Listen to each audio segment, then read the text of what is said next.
ഹരേ കൃഷ്ണ. ഹിന്ദുമത ഐതിഹ്യപ്രകാരം മഹാവിഷ്ണുവിൻ്റെ 10 അവതാരങ്ങളിൽ രണ്ടാമത്തേതാണ് കൂർമാവതാരം. ദുർവാസാവ് ഭാരതഖണ്ഡം ചുറ്റി സന്ദർശിക്കുമ്പോൾ വിദ്യാധര സുന്ദരികൾ പുഷ്പങ്ങൾ കൊണ്ടൊരു ഹാരം ദുർവാസാവിന് സമ്മാനിച്ചു.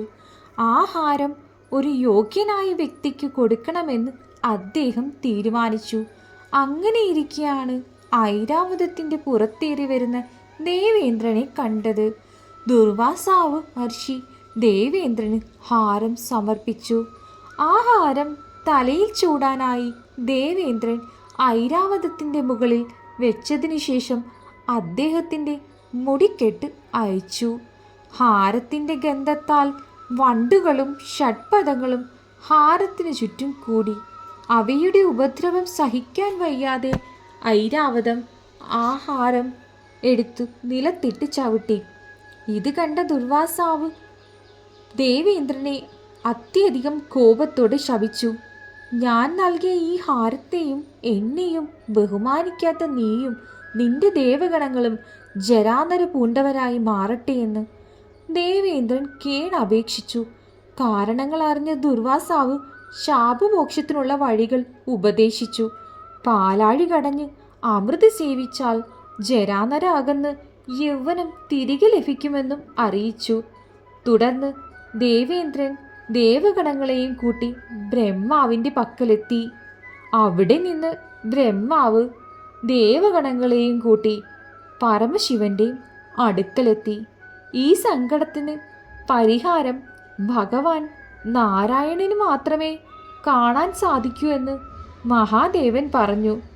തുടർന്ന് എല്ലാവരും കൂടി ഭഗവാൻ മഹാവിഷ്ണുവിൻ്റെ അടുക്കലും എത്തി.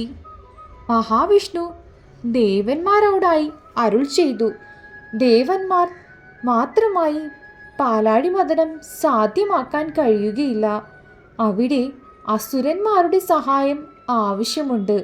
അമൃതം ലഭിക്കുന്ന കാര്യം ആയതിനാൽ അസുരന്മാർ തീർച്ചയായും സഹായിക്കും. മന്ദരപർവ്വതത്തെ കട പോലെയാക്കിയും നാഗശ്രേഷ്ഠനായ വാസുകിയെ കയറാക്കിയും പാലാഴി കടഞ്ഞെടുക്കാം എന്നു പറഞ്ഞു.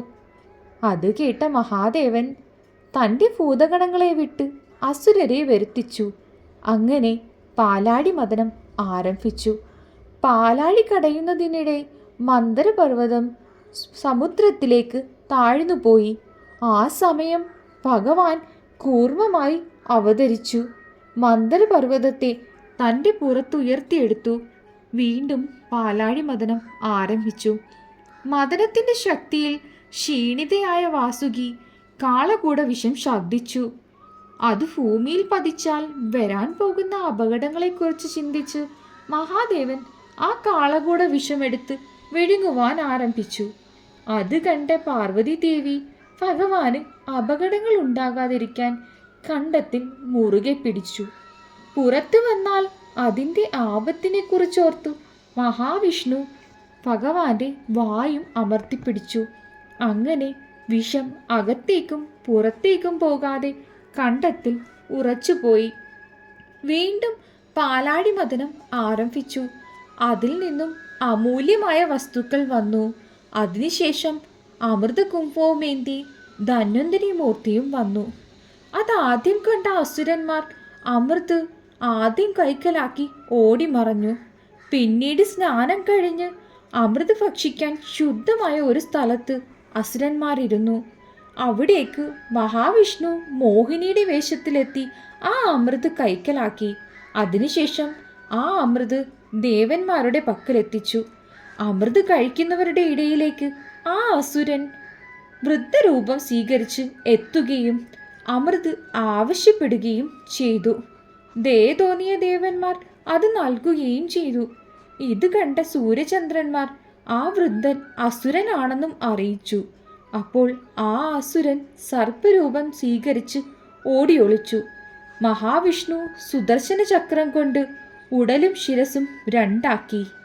അമൃതം ഭക്ഷിച്ചതിനാൽ മൃത്യു സംഭവിച്ചതുമില്ല. ശിരസ് രാഹുവുമായും ഉടൽ കേതുവുമായി മാറി.